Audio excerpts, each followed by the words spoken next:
Before we get started, just announcements for people here in the room. We do have car break-ins a couple times a year, so make sure you don't have anything that looks valuable in your car. Feel free to take care of that. We also don't leave things in the lobby, so just keep that in mind. And people at home on Zoom, please be safe.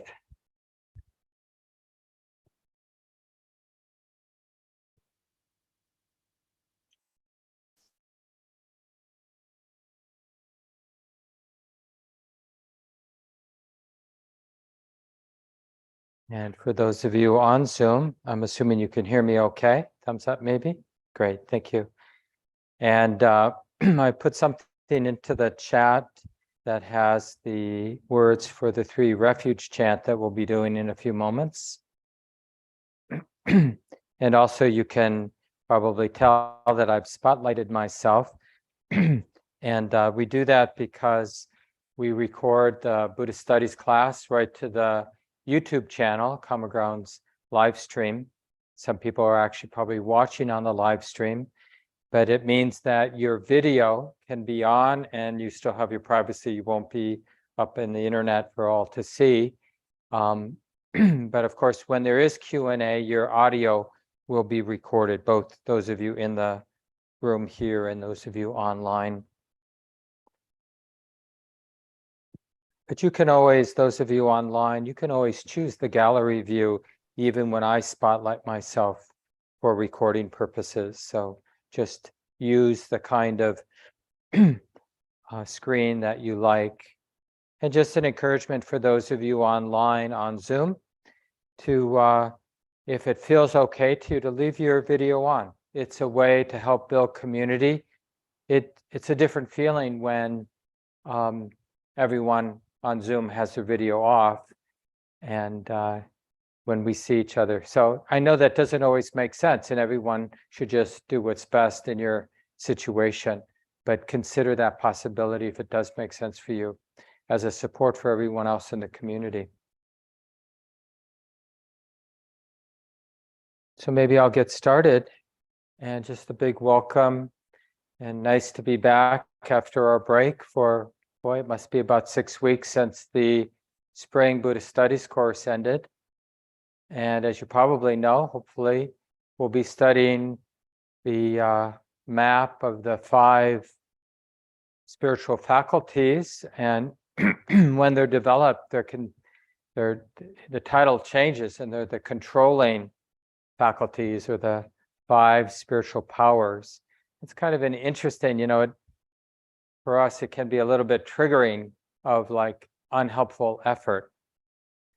But it's really an important point that I'll bring out later after our sitting time about just our own experience of mastery and competence, and where our mind gets so comfortable, so well trained, that there's a kind of power, like we can really trust that a wholesome habit that we've taken the time to cultivate, whether it's with a musical instrument or whatever it might be.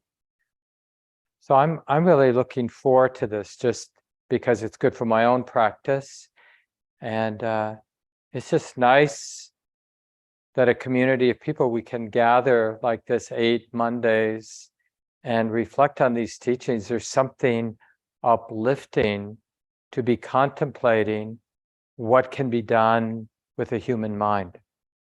That something can, the truth is our minds already have superpowers, right? Like our amazing capacity to obsess for hours and hours. Or I don't know if anybody caught this, who's on maybe National Public Radio News around dopamine. And I think it was mostly focused on children and the effect of staring at a screen. But the point is true for all of us humans, whether we have a young mind or a young brain or an older brain. But evidently, even when something is unpleasant, like looking for something interesting to look at on the internet, and scrolling, there's there's this dopamine hit that makes what we're doing, even though subjectively it's unpleasant, but there's this substance that makes it feel so relevant, so important, almost life-threatening to give it up. And the scientist that was being interviewed gave the example of, walking into the bedroom of her 8 or 9-year-old daughter, I forget, and saying, hey, it's such and such a time, give me that screen, you're going to bed. And the child, which, some of you who've raised kids recently know this, it does seem to them to be life-threatening to not have that thing that their biochemistry is saying, don't let this go. This is really important. And you might have your own poignant moment of putting your phone down and deciding to shut the light off and go to bed. It's like, is it really okay to shut it off, to not check one more time? How many times today did we check this or that?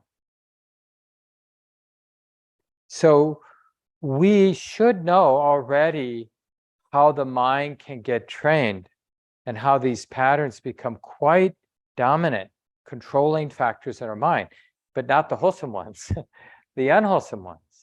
And we want to respect, because ignorance, those patterns, they have their own coherence, right? Those patterns seem like me, I, me, and mine, right?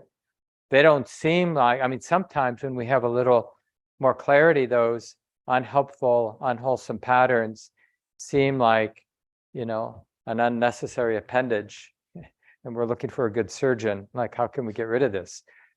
But a lot of the times, that tendency, the reason it has so much staying power, that it is a controlling factor, is because it has the appearance of me. That's me that wants to, that me that feels dependent, that me that's hopeful that I'll see something that, I need to see, or whatever it might be. And I just bring that up because to inspire some confidence that one way or another, our mind is going to get trained. And in a way, training our mind to be ignorant and caught up with greed and aversion, in a way, is just as much work as training our mind to be wise and kind. But initially, it's going to seem like a lot more work because our mind is already well trained one way. So now we're kind of going against the stream of that conditioning, right? Because we've had this false sense, like what happens when we're raising children or having a dog or a cat. There's just the sense of yielding to the mind, the habit, the existing habits of the mind, or the existing habits of our cat or dog. And then all of a sudden, that pattern gets deeply entrenched. And then if we decide, I'm going to put my foot down and I'm not going to let the cat scratch the couch or go in and out 10 times in 15 minutes, it's like either going to be in or it's going to be out, but none of this, I'm not going to let that cat dominate me like that. That's not okay. But of course, it takes real persistence and real spiritual or psychological intelligence to change the dominating forces of our mind. Totally trainable, our minds. But we have to respect the depth of the grooves, tendencies that are already well established in the mind. And that's one of the reasons we gather like this. We commit to 8 weeks. And for Buddhist studies, you may have a business or work obligation, you may have a family obligation that doesn't make sense to get out of. But the idea is, if you sign up for the Buddhist studies class and you can be here online or in person on Monday night, then you come. Unless there's a compelling reason not to be here, you come. That's the commitment, and it really supports all of us. And because we're rewiring reconditioning our heart and mind, we need that community support.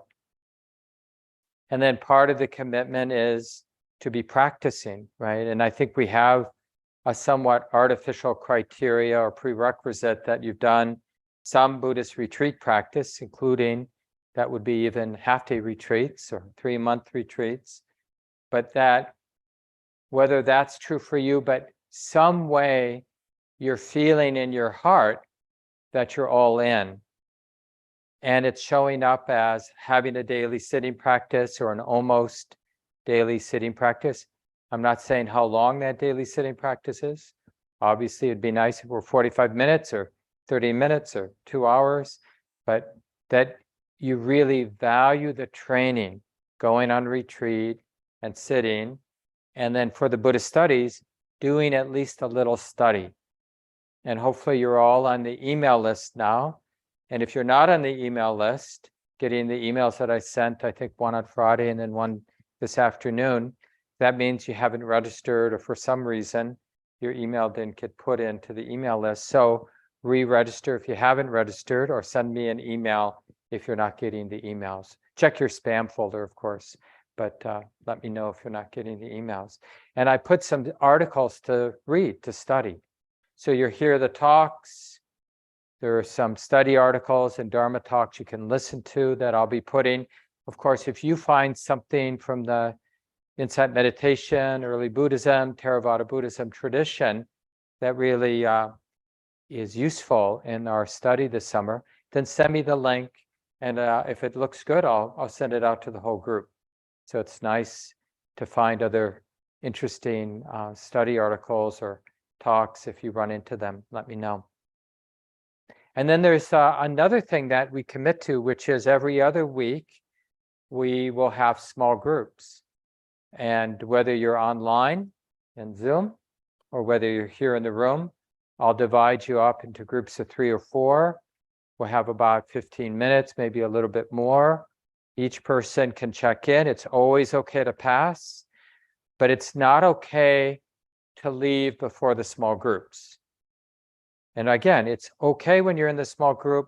You know what? I don't have anything to share tonight. I don't want to share tonight. But just stay open, because after the other people in the small group share, you might want to share a little bit about what you've been learning, what's been challenging, it's been really useful in your practice, in your study. And that's also an act of generosity to the whole group.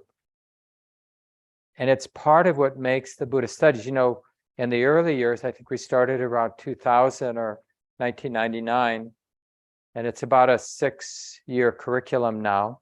We're just moving through these different maps that the Buddha used to teach. And obviously, it's totally okay to keep repeating. I mean, I'm repeating it, the study, you know, each time. We've gone through it, the curriculum 4 times now since the late 90s. And the idea is that, you know, we're just applying ourselves. We're getting the pointing out instructions from a wise person, the Buddha and the other teachers that have commented on these teachings from their own practice insights. And now we're sort of using them to learn, and then being part of that sharing, so that, like, because what you say in reporting about your own practice might be really useful. And collectively hearing different people over the course of the 8 weeks, you know, the 4 small groups we'll have, can be really powerful. So even to the degree that if something challenging or beautiful or insightful arises, you might even make a note so that at the next small group, you might share that. Or when there's large group question time, discussion time, you might bring it up for the large group. And to see that not just you tooting your horn or you getting a question answered, but just being part of this collective movement where we're sharing our experience together and benefiting from that. Because our minds, although we all have our unique lived experiences, and for some of us, they're quite different. But on the deeper level, our minds are much more similar than we might think. And you know, whether we're reinforcing cycles of suffering and ignorance and obsessiveness, or we're finding and feeding and strengthening the process of awakening, they both begin with a more honest and clear connection with the truth of dukkha, stress, and the uneasiness of our hearts. I find that really inspiring. And next week we'll talk even more about faith and confidence, that movement in our heart that is inspired, which just feeds the willingness to apply our mind to the task at hand, to connect with the way it is. And one of the things that's so inspiring is just to, like in hearing, reading, studying, looking at my own experience, my own mind, hearing other people talk about their mind, just always framing and hearing all of that in this framework of conditionality. This is one of the great little teachings from one of my teachers, Sayadaw U Tejaniya, is that wisdom, this is just a paraphrase, wisdom is always interested in causes. That's how we know it's wisdom.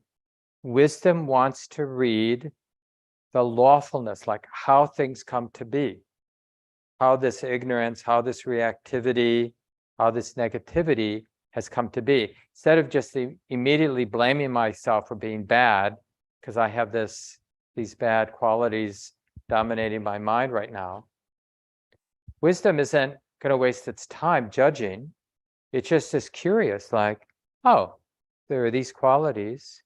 They arose lawfully. What were the supporting causes that supported the arising and are maintaining these qualities, unhelpful qualities like greediness, that are dominating my mind right now? So that when those supports aren't there, then the greed's not there. So what is the misunderstanding, the misperceiving? What is it that's not being seen, not being felt, that's here and now? And the same thing with the wholesome qualities. And that's a lot of what we're realizing, like if we're going to overcome the force of habit, the less than skillful habits of our mind, and develop the confidence and build the momentum for these wholesome qualities of mind until they really begin to dominate the mind, well, then we're going to be studying cause and effect, right? That's what we have to do.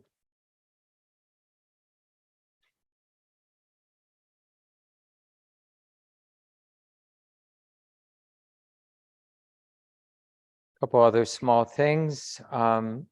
People here in the room, it's nice to wear your name tags, at least on the week when we're having small groups. And in any case, you'll all review the etiquette for the small groups next week when we have our first small group. And a big thanks to Dave, who is going to help divide the online people into small groups, so I can take charge of dividing the people in the building in small groups next week. Yeah, I think that's all the nuts and bolts. And like I mentioned right at the beginning, if you do have to miss a class, we're recording right to our YouTube channel, so you can always find not just this Buddhist Studies, but the previous ones on our YouTube channel. So feel free to make up the class or re-listen to the guided meditations too. Good. Anybody, any nuts and bolts questions in the room or online, you can just raise your digital hand, or if for some reason you don't know how to do that, you can just unmute yourself if there's anything that's unclear in terms of the nuts and bolts. Anything? Yeah. If you know if we're not going to hear it, would it be helpful to let you know in advance, or is that not? Yeah, it used to be the etiquette for people online who didn't hear the question. It used to be the etiquette that when you couldn't make it for, some, whatever the reason is, work or family stuff, feeling sick, that it just for your own benefit to let me know, as a demonstration of your own commitment to be part of the group. So feel free to send me an email if that's helpful for you. What the request is that we're all in. That's the request. But totally okay if something comes up and it doesn't make sense for you to be here. You don't need to feel guilty. It doesn't help any of us for people to feel guilty when you're not here. But just have that attitude like, if I can be there, I'm going to be there. That's my commitment. Yeah, thanks for the question. Anything else before we stretch and then have a sit together? Good, and you can always send me an email if you have any questions. So feel free to stretch, stand for a moment. We'll be sitting for about 30 minutes. And those of you in the room here, if you didn't get the refuge chant, you can pick that up, and I've just put it in the chat for those of you online again, in case you didn't get it earlier.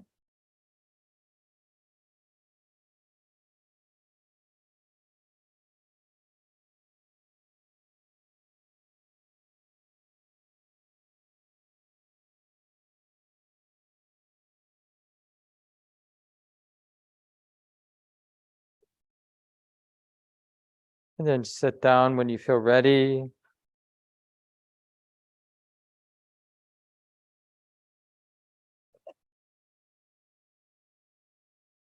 So what we do at the beginning of all of our classes is we'll chant the 3 refuges, and we do it in a slightly slower manner than is traditional.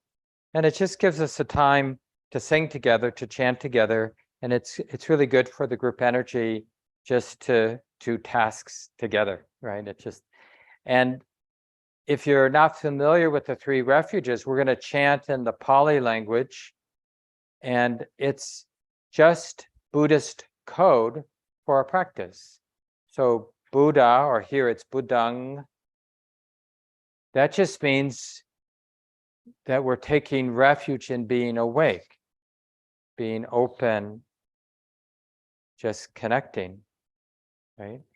And what are we connecting with? Well, that's the second refuge. Dhammang, or Dharma, means the way it is.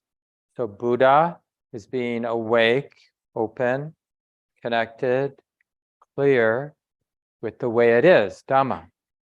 So we see those as refuges. And we're like, in terms of cutting new grooves in the mind, we want being awake to the way it is, not theoretically, abstractly, philosophically the way it is, but immediately, directly the way it is right now, experientially the way it is, as our number 1 priority. We can still be a parent, we can still do whatever we do in life. But being intimate with the way it is, being open, being connected, that's the number 1 priority. And then it allows for Sangha, which is the 3rd refuge, which is this way of responsivity that comes out of that intimacy. It's not something we can plan, like an appropriate response is the response that arises when the heart is clear and open and connected and vulnerable with the way it is. And then, and only then really, are we capable of what we would call an appropriate response, a nimble, creative, useful response, because it's coming out of the presence, that broad and deep presence, wide and deep presence. So let's chant this together. Appreciate the singing together. And of course, all of you online will keep you muted, but hopefully you'll be able to hear the group here in the room.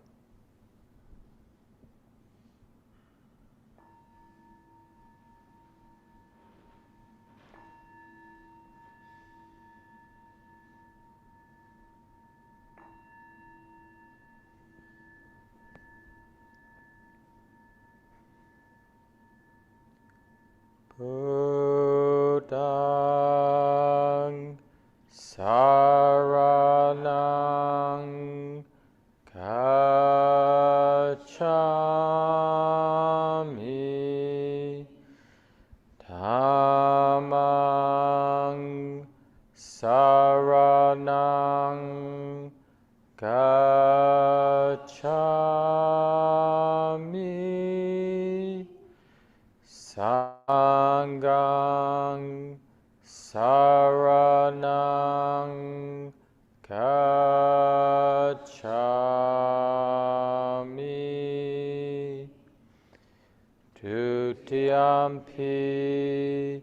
Buddhang saranang gacchami. Dutiyampi dhammang saranang gacchami.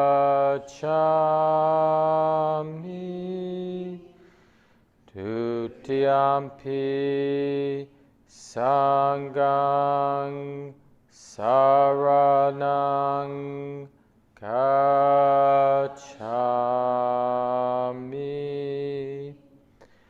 Tatiyampi buddhang saranang gacchami. Tatiyampi dhammang saranang gacchami.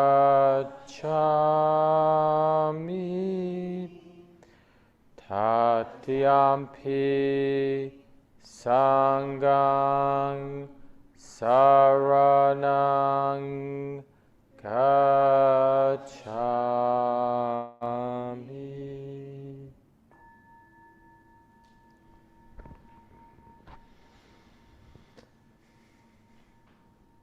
And we'll settle into some sitting time now.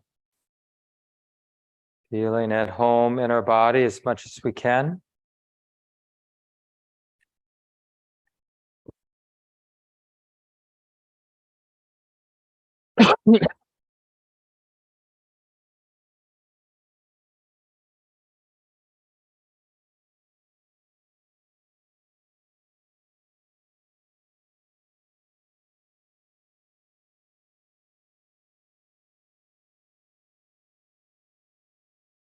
Not trying to fix anything, just sensing this activity of the body, this activity of the mind. Checking the attitude, qualities of the mind now.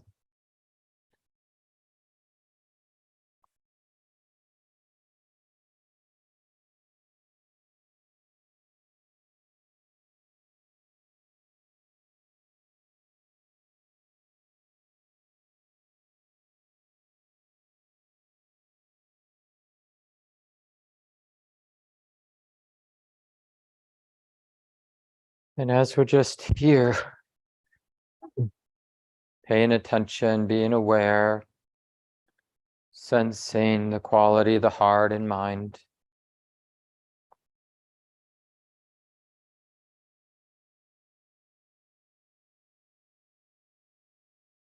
Sensing how it affects the mind, how we're paying attention, the quality of the mind that's knowing. For example, if there's judging, critical, or even hateful attitude, well, that has implications. It sets something in motion. Or if we're desperate to get somewhere, to fix something, well, that sets something in motion too.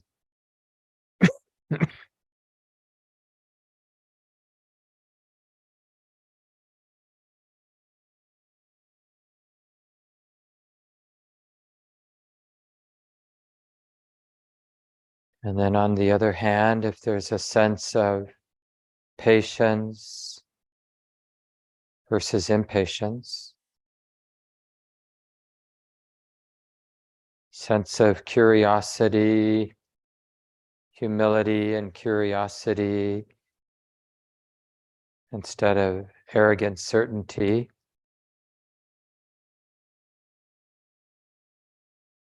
It really matters how we're showing up, the way the mind is knowing and relating. Just to the lived experience, this body and mind, the activity of the body and the mind here and now. So even if we don't have a clue, even if we haven't done any study, haven't heard any Dharma talks, it would be possible simply through this clear, steady observation to learn what is a skillful way to be showing up, being aware.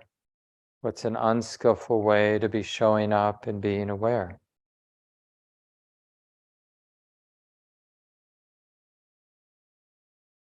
We're basically learning how to plant seeds that are onward leading to what we ourselves find sense as being wholesome and healing and stabilizing. And of course, to refrain from planting seeds relating in ways that amplify reactivity and agitation and superficiality and reactivity.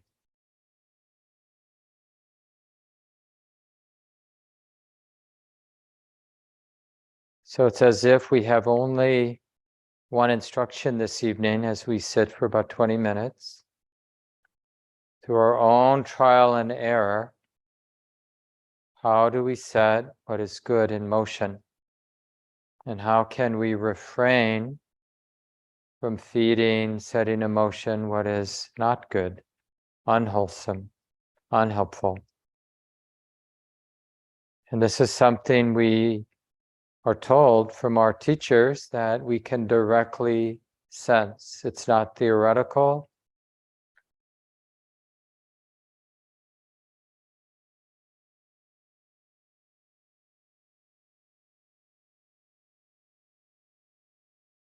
So when you notice that the mind in moments is distracted and really wants to indulge in planning or whatever, then instead of trying to control or stop, just sense what's getting fed, what tendency, what kind of mind is getting fed, strengthened. Is that the kind of mind I'm interested in feeding and strengthening?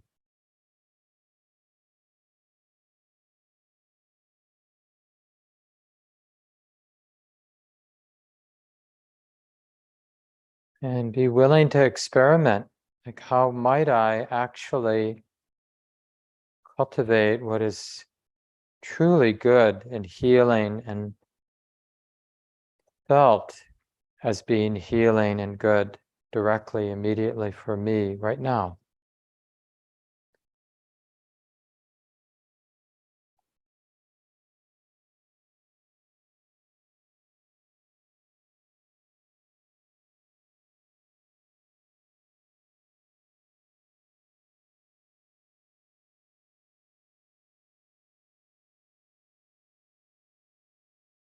A couple of weeks ago in the Sunday morning talk, I just suggested a simple thing to explore, this teaching, only just connect. And then just to see directly in our experience if this is wholesome, onward leading to deeper healing and releasing and trustworthy mind. Just persisting with this intention to just connect, to open and allow and to connect with the way it is.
And remembering we don't need a different moment.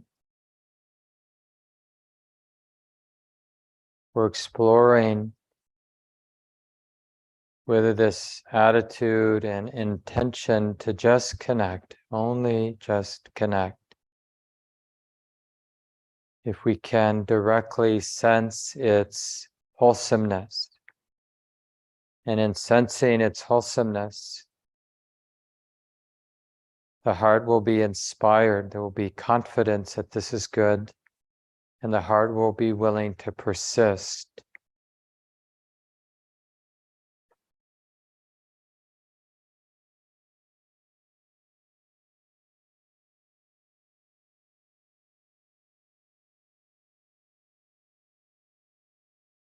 And as we stabilize more of that willingness to connect, to be present, then wisdom will become clearer, deeper.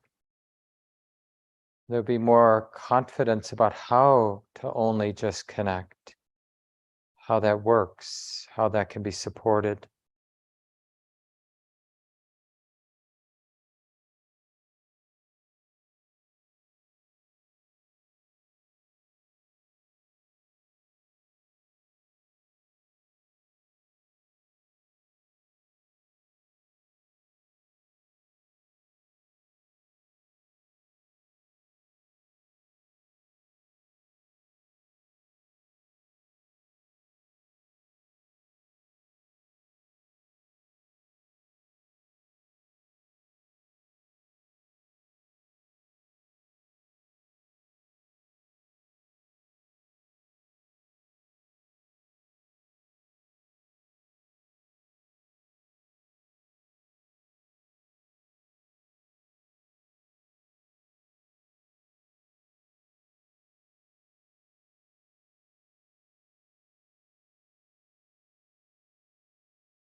And it's so wonderful when we realize that we can always start again.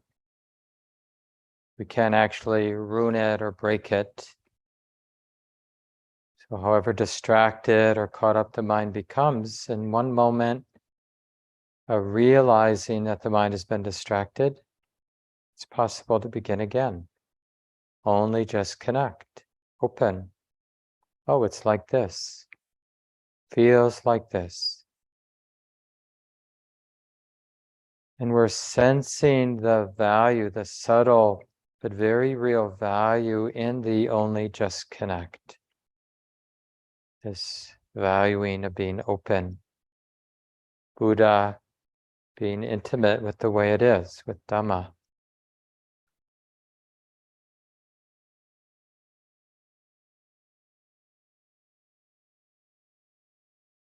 We don't have to interpret our experience or define it. We don't have to narrate what we think is happening to ourselves. Only just connect.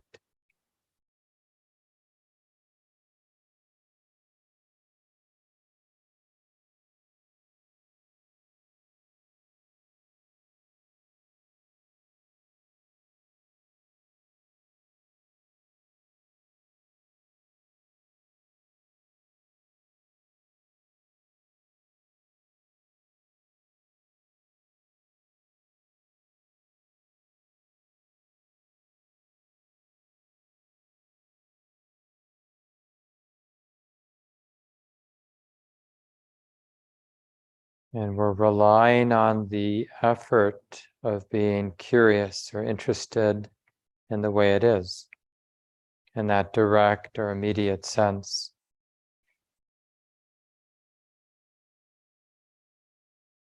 This experience is being known.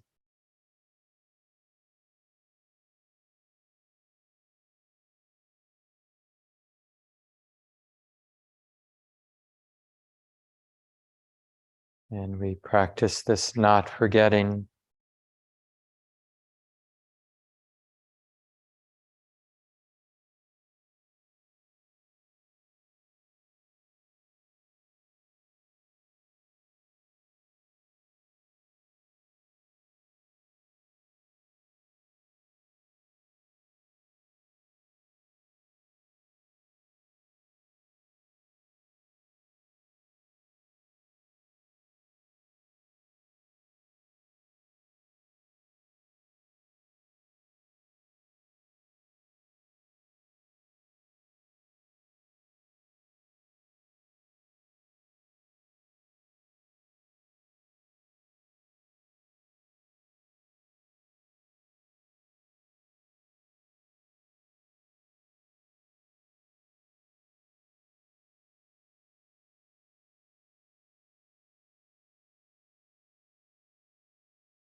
And you can sense this only just connect as supports, feeds, strengthens this spiritual love, this willingness to include everything, nothing left out. And it's not about our ideas of the world or our ideas of our life. It's really about our experience, the immediacy of our experiencing. Everything belongs. Nothing has to be left out. And you might even sense a kind of real spiritual power, this spiritual, yes, it's like this. This belongs. Can this be okay? Yes. Yes, this can be okay. To feel what's here to feel. Be open to all that's moving.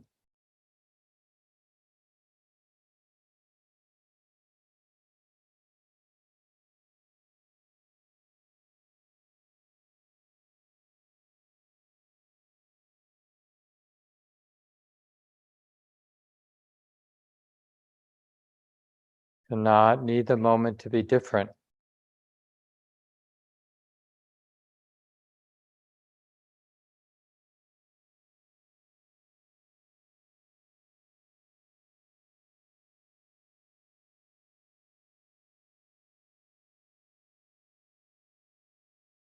And you might even notice if you remember these 5 faculties, you might notice that they're active in your mind.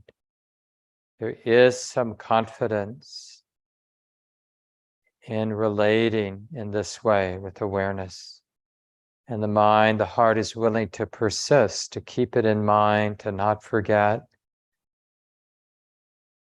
And this deep valuing of being aware, recognizing the present moment, this is being known, being open, and sensing the real stability,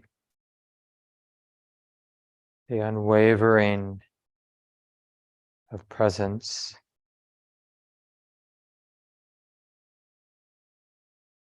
And how the moment reveals its secrets because of that stability of awareness. There's a deepening of intuitive understanding. Ah, this is how it is.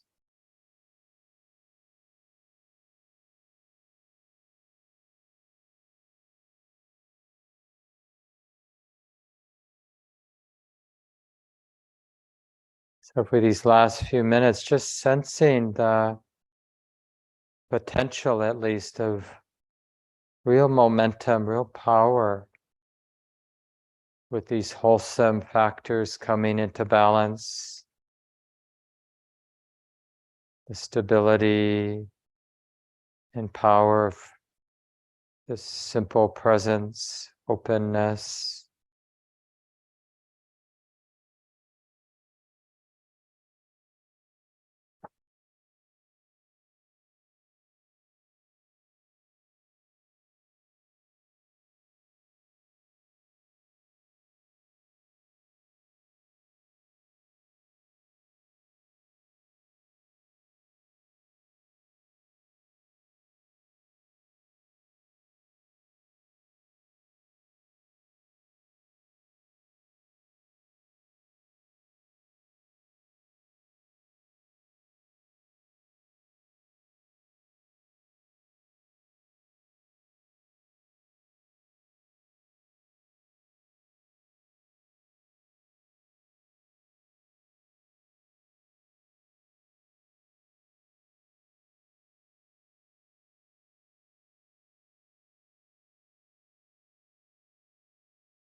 However faint, when we sense the potential power, healing power, liberating power, even just a faint sense of what is possible, this mind, this heart, this path, and this life, when we sense what's possible, then the heart begins to let go of all these thoughts of needing a different life, a different set of circumstances. And we become much more interested in doing our best to feed what's worthy to be fed, cultivating the qualities that are worthy of being cultivated, abandoning qualities of the heart and mind that aren't worthy of being fed, that aren't onward leading to anything of value. Why would I feed those? Just the force of habit.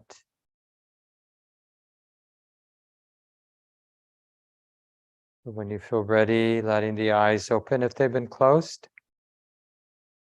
Taking a moment to adjust your posture if you'd like, stretching a little.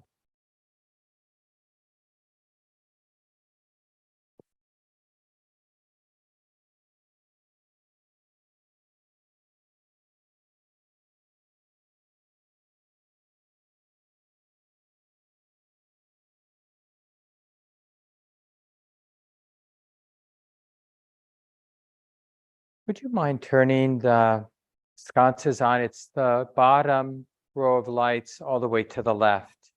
Yeah, that one. And you can turn it, slide it all the way up. Yeah, okay. Thanks. So I want to introduce this topic now, the 5 faculties. Some of you know this list. As you know, the different maps the Buddha used in teaching, they're just overlapping maps. They're not like mapping different terrain. They're all of these teachings from the Buddha. They're just mapping out the nature of our heart or of our mind, right? And so this is a particular way, and it's really, as I mentioned, we're understanding like what faculties, what qualities, aspects of the mind, when they're recognized, when they're fed, when they're brought into balance, become a kind of unstoppable force for awakening, for all that's good. And remember, the way the Buddha points out our predicament. The mind is a natural process like everything else. So we can't just make our mind the way we want it. I mean, because we probably wouldn't make the mind the way it is if we could do that, you know. But it can be shaped. There's a way to shape the heart or the mind. And we do that by what we pay attention to, what we recognize, and how we relate to what we're recognizing, what we're knowing. That's on a subtle level, there's intentionality behind what I notice and how I relate to what I notice. And it leaves an impression. So if I'm noticing the greed that's in my mind, and if I'm relating to that greed as if it's me who wants something and will be happy if I get it, well, that creates some karma. That leaves an impression. Every time I take my desires personally, that groove gets cut deeper and deeper. So then the next day or the next moment when a desire arises, the tendency to personalize that desire will be stronger. That's why it's almost impossible for us not to take desire personally, because we've been practicing doing that for a long time. So a desire, when it arises, when it gets triggered, whatever it's about, it just feels so real. I mean, there's a felt sense. I had a moment of sexual attraction recently. I was just kind of on a really blunt kind of level, but it was just interesting. I was semi-aware, just noticing the effect on the body and the mind. And it's all it is. Like, we wrongly interpret, oh, I'm a sexual being, I can't help that. I mean, it sounds sort of right. How can I appease this part of who I am? But what we fail to miss is that pattern has been developed, has been fed. And we don't really know what it's like to be a sexual being when we haven't spent 6 decades feeding tendencies, shaping them in a particular way. And it's the same when, with everything, food or shopping or entertainments or, anything, that shiny object that gets dangled in front of us, whatever it might be, wanting to become somebody, wanting to be seen in a particular way. So all the time we're developing faculties, just a question of what qualities of mind we're feeding and what qualities of mind are not getting fed. And and what we want to do is just illuminate the whole thing. So wisdom can participate. Remember, wisdom is that part of the mind that understands from past experience cause and effect. So then what wisdom illuminates is, oh, you're watering, you're feeding this. So that means this is getting set in motion. How's that working for you? Is that what you want? Is that really the future you want to set in motion? Is that for your well-being, for others' well-being, for the well-being of both? Right? And wisdom knows it. Wisdom has that intuition, can sense or comprehend. That's the very definition of wisdom. It comprehends cause and effect. It senses it because of whatever feeble or clear observation there has been in the past. There's been learning. Oh, there's some sense when the mind relates in this way, this gets set in motion. And this brings about a kind of vigilance. Some of you know chapter 2 in the Dhammapada, this really wonderful collection of the Buddhist verses and quotes from the Buddha put to verse. And the second chapter is titled Vigilance. The Pali word, some of you know, appamada, vigilance. And I like wholeheartedness, right? But vigilance is a good word because vigil means you keep the light on, right? So it's like, don't go back to sleep. Don't go back to distractedness, to just being on autopilot. Stay awake. It's relevant to stay awake. And the passage goes like this. Vigilance, this is Gil Fronsdal's translation. Vigilance is the path to the deathless. Negligence is the path to death. The vigilant do not die. The negligent are as if already dead, right? Like on autopilot. Knowing this distinction, vigilant sages rejoice in vigilance, delighting in the field of the noble ones, absorbed in meditation, persevering, always steadfast. The wise touch nibbana.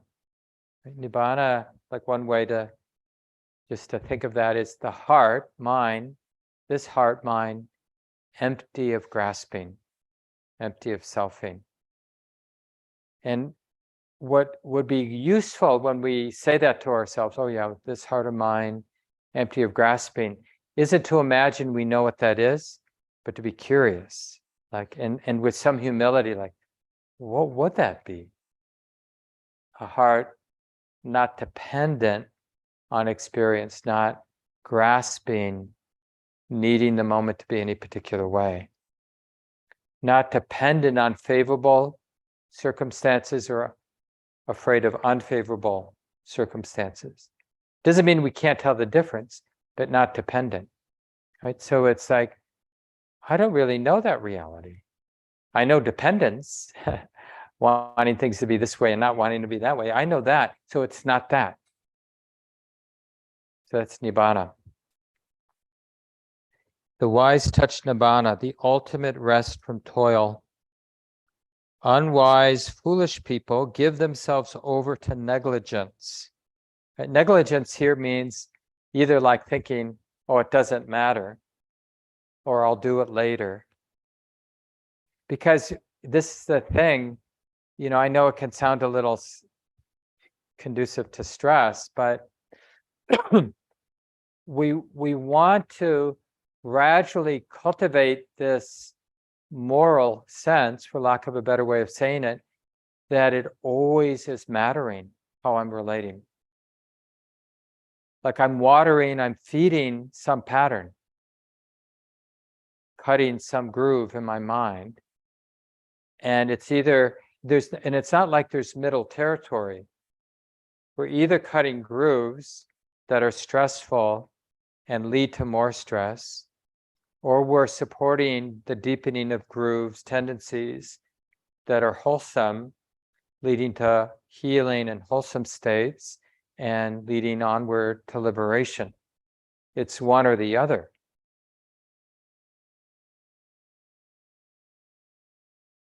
And that's why, when we hear these kind of statements that, seem to imply, like this last line here, the wise protect vigilance as the greatest treasure. I mean, it's not that common for it's not that often we'd say to our friend, what's up with you? When they ask, what's up with you? Well, I've been guarding vigilance as my greatest treasure. Don't go back to sleep. We'd be really an outcast. That sort of, I could go do this with you or do that with you, but I'm going to choose to be in conditions and places that help me support my vigilance. And when I do have to be in more wild scenes, and go shopping or whatever we have to do in life, go to work, go to a family gathering or something like that, well, I'm going to do my best to bring my vigilance with me. And I'm not going to get tight about it, because the tightness doesn't support vigilance either, right? We just do our best and let that be good enough, because that's actually what's functional, skillful, not obsessing about how I'm not vigilant. That doesn't, that's not onward leading. What groove is that cutting? You know, I'm so bad at this. You see that a lot in kind of Buddhist circles, you know, like, because it's hard what we're trying to do because of our conditioning. And so it can almost seem skillful to, just like complain about our minds. Instead of complaining about each other, we complain about our minds and our conditioning as if that's a skillful thing to do. What would be more useful is to talk about how we're making a slight dent in our habit to be aversive or fearful, or our habit to be greedy. You know, like how our mind with persistence yields and begins to transform. Because the mind isn't a thing, it's an unfolding process. I always use the example just because it's kind of graphic, you know, but when you think of, if you've ever seen either video or actual, like up in Duluth, you know, those big ships, they're just huge.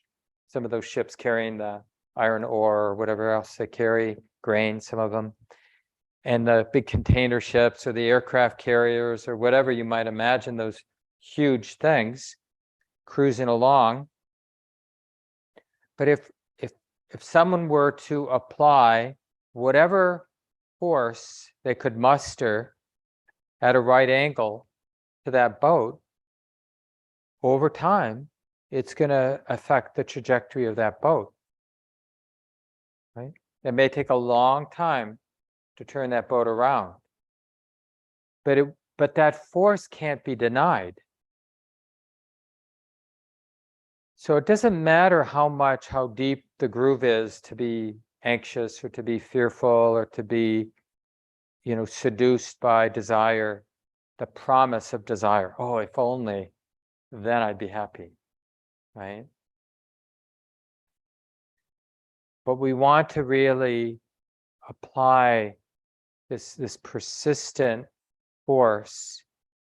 And generally, you know, we'll have 5 gateways, 5 aspects of the mind that we'll be looking at: faith, confidence, persistence or effort, the not forgetting, the remembering to be interested, awareness, recognizing that this is being known, and stabilizing the continuity of awareness, the samadhi, the stability of awareness, and then insight or the deepening of wisdom. And that's the comprehending of cause and effect, how it works, basically. The nature of the mind, like how the mind comes to be the way it is, how the mind can be transformed. Because it isn't a fixed edifice, our minds. And this is meant to be to overcome helplessness, to feel that things are possible. The mind can be transformed. Sayadaw U Tejaniya said, the only thing we can do is to accumulate what is good is to practice now. Everything else is adding to the causes of suffering. And you might remember that simile from the Buddha. You know, he has 3 similes: the hen, the simile of the hen, which is all about like, if the hen incubates the eggs, then they're going to hatch. If the hen doesn't incubate the eggs aren't going to hatch. It doesn't matter, like if the hen really doesn't care if the eggs hatch or not, but it does sit on the eggs, then those eggs are going to hatch. If the hen really wants the eggs to hatch, but neglects sitting on the eggs, then they're not going to hatch. So that's the first simile when the Buddha was helping us get a sense of how the path works. And the next simile is the axe handle. If you look at the axe handle, you're using it every day, and every day you check the handle to see if it's worn down, you're really not going to be able to tell day by day that something's happening. But you will know after maybe a couple decades of regular use, that handle on the axe is totally worn out. It will be so obvious. And that's another simile the Buddha uses, like, yeah, there is something happening, but it's gradual. But over time, there will be no doubt in your mind something is happening. Like this mind is not the way the mind used to be.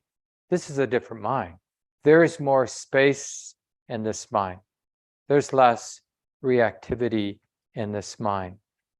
There's more immunity from getting triggered than there used to be. And it doesn't matter if, all of our friends says, no, I think you're worse off. We'll know for ourselves, like, I know this axe handle is worn down. This is not like it used to be. This is a different kind of groove. And then the last simile in this talk from the Buddha is rotting sails, and like the riggings and sails on a boat sitting in the weather over time, that the practice is about wearing something down. And that's the idea of this, the power, like these spiritual faculties, when they get some momentum, they become these controlling factors. They dominate the mind.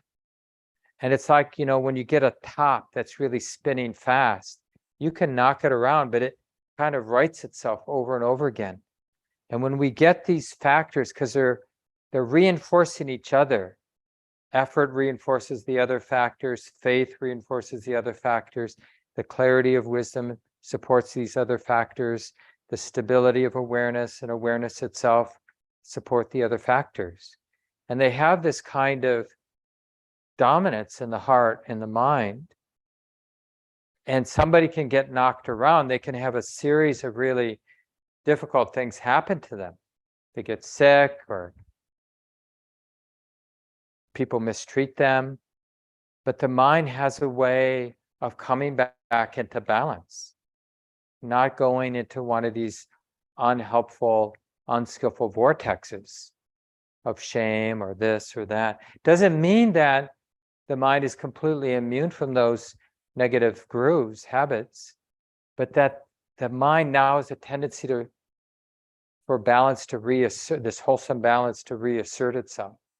And I'm sure there are people online right now in the Zoom community, in this room, that can attest to this. And this could be something to bring up next week when we have small groups.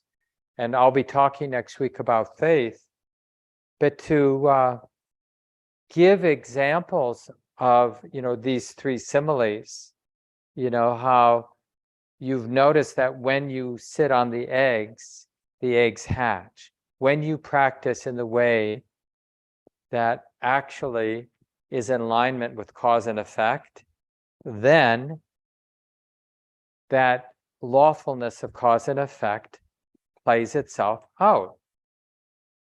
When you plant acorns, some of those acorn seeds are going to turn into oak trees.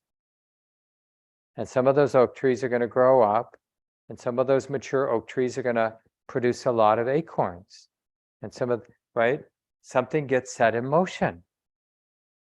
And to really, to talk about faith in that way with each other is very conducive for more faith all around, right? These are how we strengthen the faculty of faith. It's not just seeing it in ourselves, but hearing it spoken about in others. Oh, my mind, the negativity of my mind and the positivity of my mind and the freedom in my mind, it's all in play. It's not set. I'm not destined to be a fool or to be a sufferer or to be negative. It's just a question of what factors are being strengthened and what factors are being weakened. And when we hear that, we notice directly how the habit energies of helplessness are diminished. They just don't make sense when we hear our own reporting and the reporting of others, how things have changed. Right? That's what's so useful in group discussions, when we get these testimonials, how our experience has really shifted over time.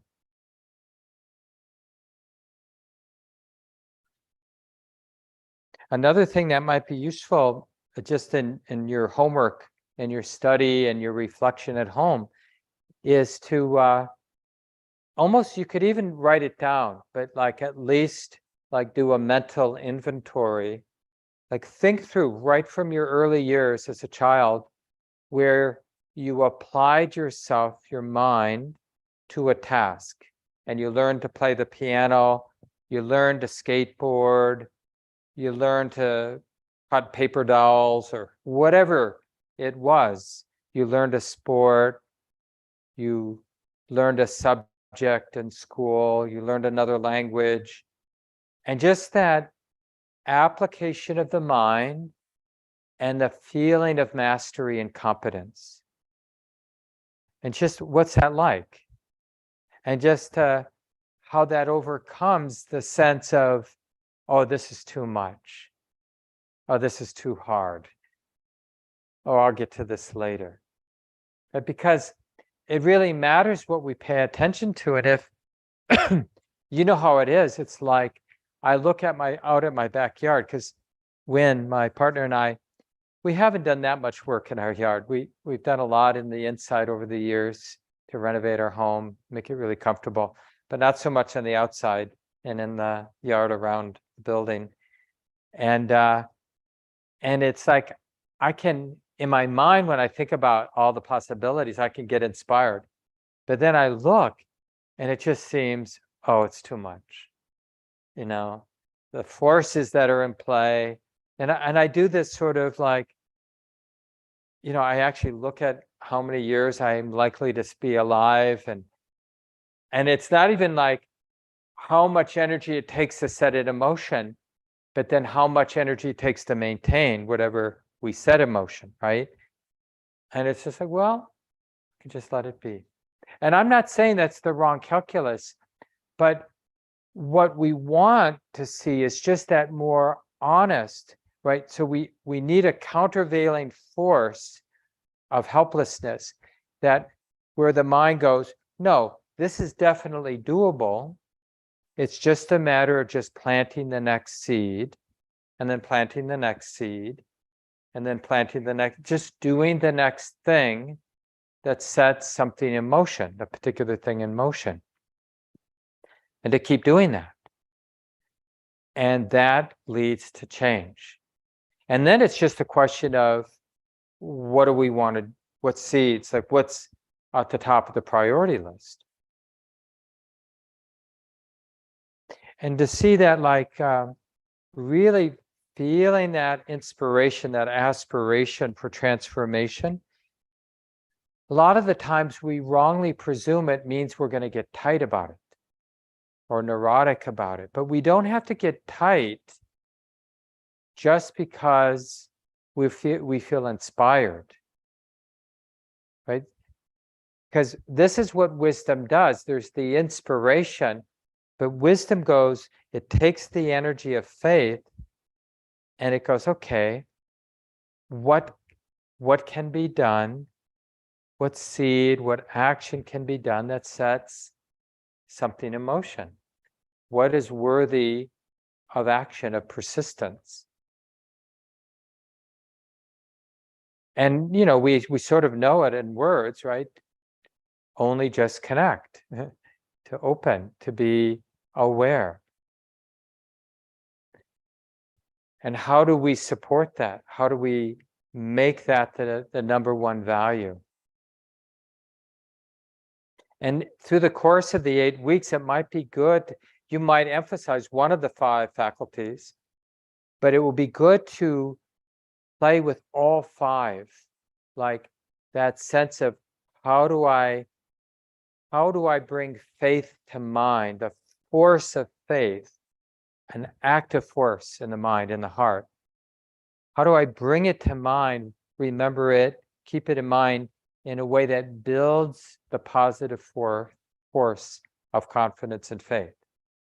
So we can access that force of inspiration, which allows us to persist at what is worthy to persist at, which, you know, we're basically persisting at non-distraction, which allows us to be aware.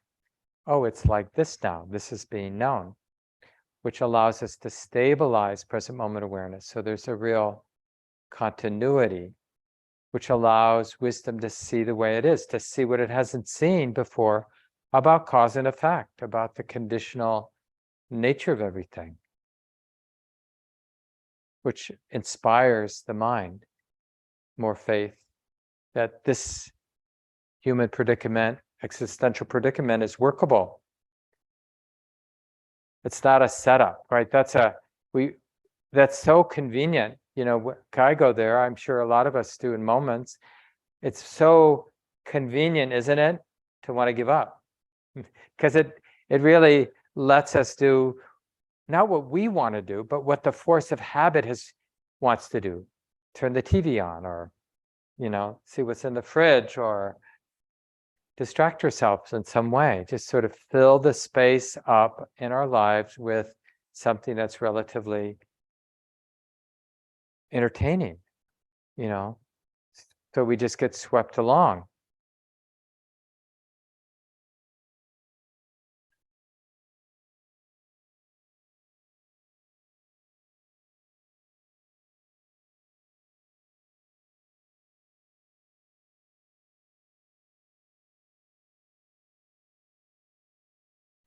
Yeah, there's something that we want to learn to intuit, and it often gets translated as onward leading.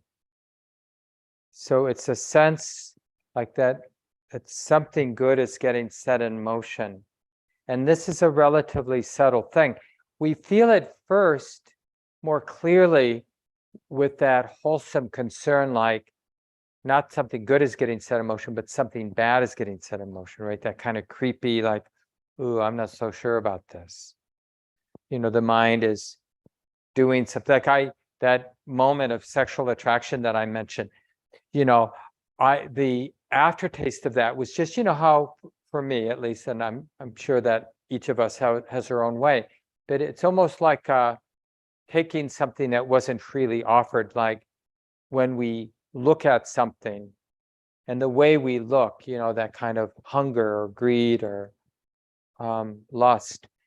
And, you know, and then it's like, there is that moral sensitivity that goes, I don't think this is wholesome. I don't think this is helpful, right? It's there, and it's just a question of momentum, like, is the force of habit to act on this attraction, lust, stronger than that moral sensitivity that's going, I don't think that's helpful. I don't think that's wholesome. And, you know, you just translate that to any interesting dynamic in your own life, where there's that play between habit energy and that moral sense. But we don't want it just for when we're involved, when the mind might be involved in something unwholesome. We want the opposite, like that onward leadiness. Oh, this is wholesome. This is good. Like I felt it a little during our guided sit tonight, you know, and I said some things near the end of that, some of the instructions about just sensing that potentiality of power, like when the mind is in balance. And I was sensing that. It's like, yeah, I really had that intuitive sense. Oh, yeah, when these qualities are balanced, and there was some balance in my mind, some momentum, it's like, that is a real force of good. And then the thought that arose in that moment was like, why would you want anything else? Why would the mind be attracted to anything else? Well, there's only one answer to that. It's just the force of habit. Because the unskillful things, we're not drawn to them because they lead anywhere good. We're drawn to them because the mind's superficial and it's under the influence of the force of habit. That's why people do self-destructive things, people like us, right? We do self-destructive things because that's the habit. And the mind is unaware in those moments of a counterforce, like, oh, this is onward leading. This is This is what the heart really wants. This is what's really good. One of the articles in the email today is from Sarah Dowring. She was one of the teachers at IMS. She's passed away now. And she was one of the teachers at one of the 3-month retreats I did in the late 90s. And during that retreat, she gave a talk on the 5 faculties, and then she turned it into an article, which I've linked all of you with. And in that, she writes, "Tonight I want to speak about the 5 qualities of heart and mind, which are known as the 5 spiritual powers. They've been called the priceless jewels because they are, when they are well developed, the mind resists domination by the dark forces of greed and hate and delusion. When the mind is no longer bound by those energies, then understanding and love have no limits. These 5 powers are also called the controlling faculties. When they're strong and balanced, they control the mind and generate the power which leads to liberation. The 5 are faith, effort, mindfulness, concentration, and wisdom. When I first heard the list, I was puzzled. I come from a Christian background. Faith seemed, of course, exactly right to be there. Wisdom, too, belonged on the list. But the others, effort, mindfulness, and concentration, sounded very clinical and psychological and dry. Where I wondered was love. I did not in any way understand then that the cultivation of these 5 factors leads directly to love. They're all necessary. They all work together and interweave very closely. Faith, which here means trust and confidence in the Dharma, in the way it is, inspires an outpouring of energy. When energy is strong, then the effort to be alert and pay attention is easy. Mindfulness prospers and becomes more and more continuous. The stronger the continuity of mindfulness, the more focused and steady the mind. Concentration grows. As concentration deepens in the stillness of an attentive mind, wisdom emerges. It is the wisdom of emptiness whose only expression is love.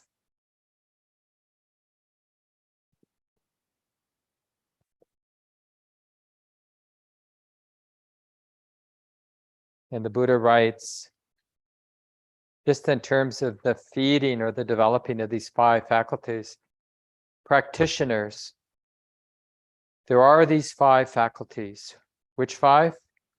The faculty of conviction or faith, the faculty of persistence, effort, the faculty of mindfulness or awareness, the faculty of concentration or stability of awareness, and the faculty of discernment or wisdom.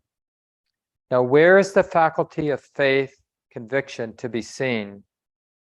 And then he answers his own question, the Buddha. He says, in the 4 factors of stream entry, which means the association with good people, like appreciating how important it is to be around people. And it's really not just about being around certain people, but about recognizing the good in people, as opposed to obsessing about what's off in people. Because when we see something good in somebody, we're activating that good quality in our own mind. You can't notice somebody's calm and really appreciate their calm without immediately, directly appreciating calm, your own understanding, your own experience of calm. You can't see something beautiful out there that you're not understanding is beautiful in here, in that moment itself. Does that make sense? So, because otherwise we just obsess, like, well, who should I be around? Like, who's really worthy of being around? That's endless. So we'll spend our whole life thinking about who we should be around, as opposed to whoever we are around, seeing the good in them, really recognizing the good in them. Even if they don't see it themselves, we can see it. And then that strengthens the good in us by recognizing it in others. That's just one of the factors of faith. The other is listening to wise teachings, the Buddhist teachings, wise attention, paying attention to the present moment, practicing in accordance to the wise teachings. And where is the faculty of persistence or effort to be seen? In the 4 right exertions. Abandoning and preventing unwholesome qualities from dominating our mind, developing and maintaining the wholesome qualities. These are the 4 exertions. And where is the faculty of mindfulness to be seen?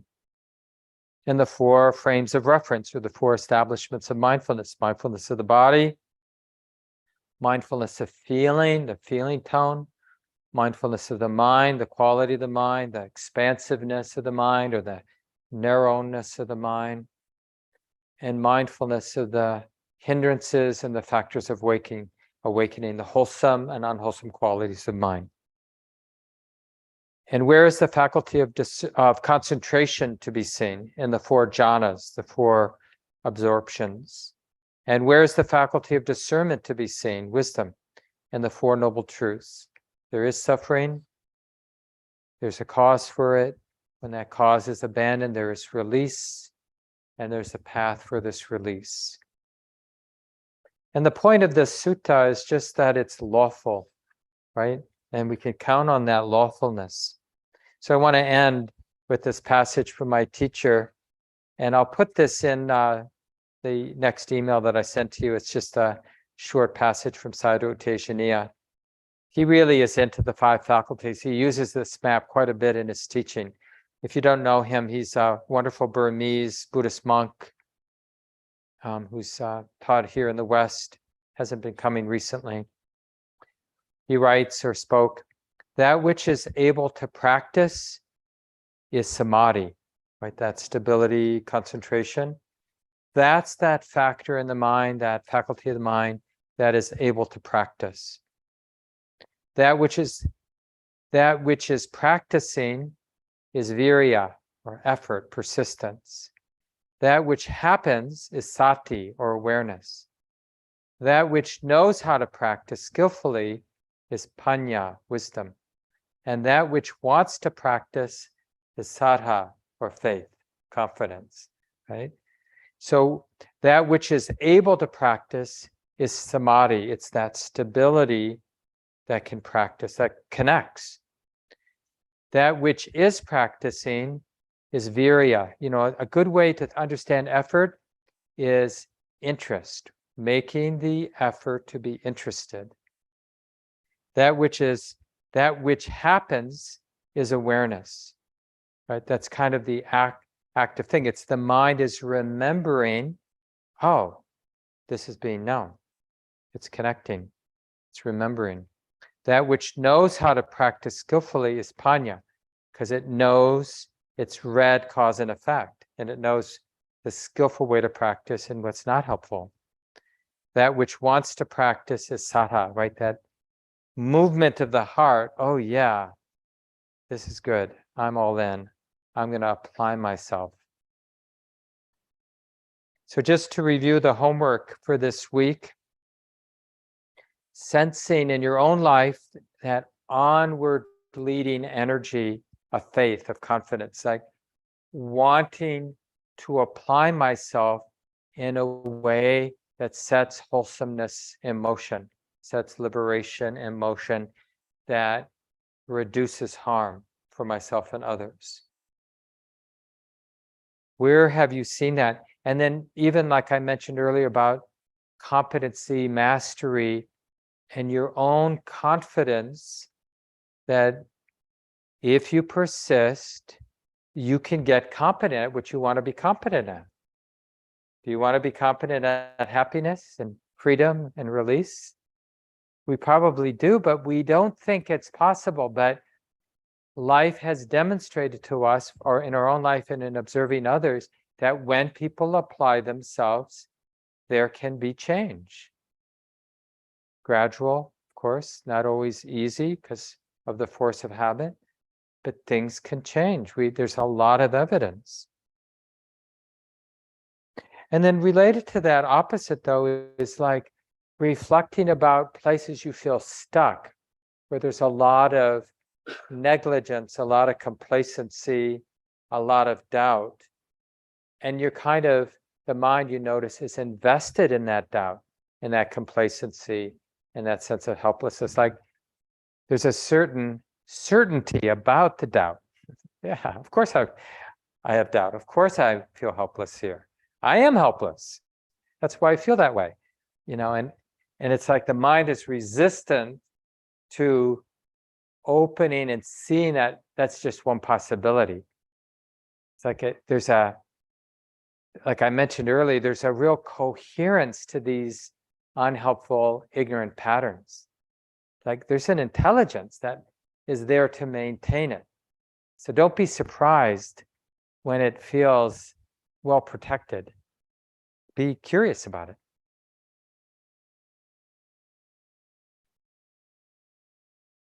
And yeah, I'll leave it here. Just take a moment, let go of the words.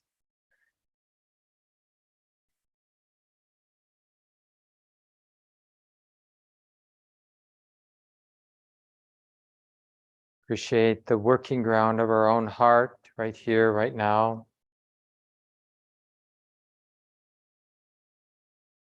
Not fixed in any way.